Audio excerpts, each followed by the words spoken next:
افضل وقت تنزلي وتحرقي فيه دهون هو الوقت اللي انتي صايمه فيه. وانا حبيت اشارككم التجربه.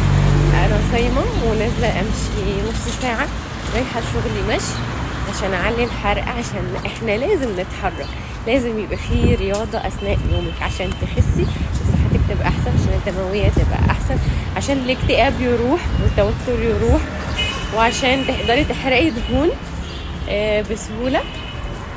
المشي جميل، لازم تمشي بسرعة ان انتي تنهجي، يعني لازم تمشي تمدي شوية في المشية.